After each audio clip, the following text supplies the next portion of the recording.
সুপ্রিয় দর্শক, আসসালামু আলাইকুম। আশা করি ভালো আছেন। আলহামদুলিল্লাহ, আমিও আপনাদের দোয়ার বরকতে ভালো আছি। আমি শহীদ সিদ্দিকী, মিশরীয় ফার্মি মুরগির খামার। তো আজকে দর্শক শ্রোতা, এই যে দেখতে পাচ্ছেন যে আমরা এই যে মুরগিগুলো বাচ্চাগুলো পানি খাচ্ছে।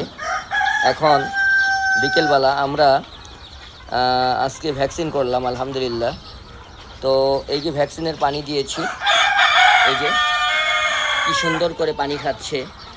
তো এখন আমরা আপনাদের সাথে ভ্যাকসিন কী নিয়মে দিলাম, কোন নিয়মে দিলাম, বিস্তারিত আপনাদের সাথে এখন আমরা আলোচনা করব।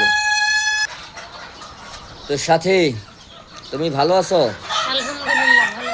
তো আজকে এই যে বাচ্চাগুলো দর্শক শ্রোতা দেখলো, খামারি ও ভাই বোনেরা, এই বাচ্চাগুলোর বয়স আজকে কতদিন?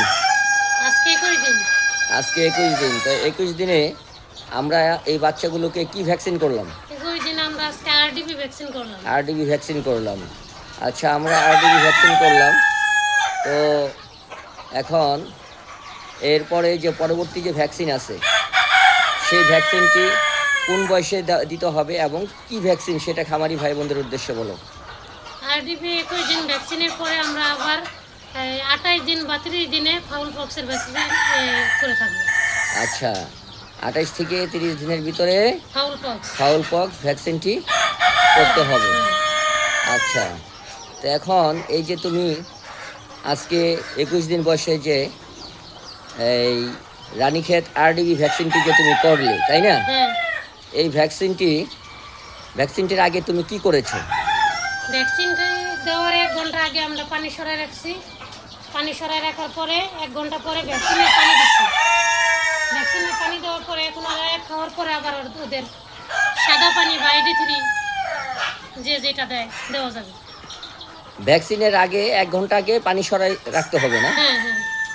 আচ্ছা, তাতে কি হয়, মুরগির পানির পিপাসাটা বেড়ে যায়।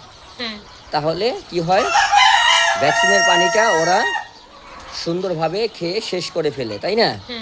আর যদি ওদের ভরপুর পানি থাকা সত্ত্বেও সেই পানি ফেলে দিয়ে যদি সঙ্গে সঙ্গে ভ্যাকসিনের পানি দেওয়া হয়, তাহলে পানিটা পরিপূর্ণভাবে পানিটা খায় না, তাই না? আর ভ্যাকসিনের পানিটা কতক্ষণ রাখবে? ভ্যাকসিনের পানি 1-2 ঘন্টা। আচ্ছা, এখন তো বিকেলবেলা দিছো, তাই না? মানে রাত্রে আবার তুমি এসে চেঞ্জ করবে। তো আজ এই পর্যন্তই, ধন্যবাদ।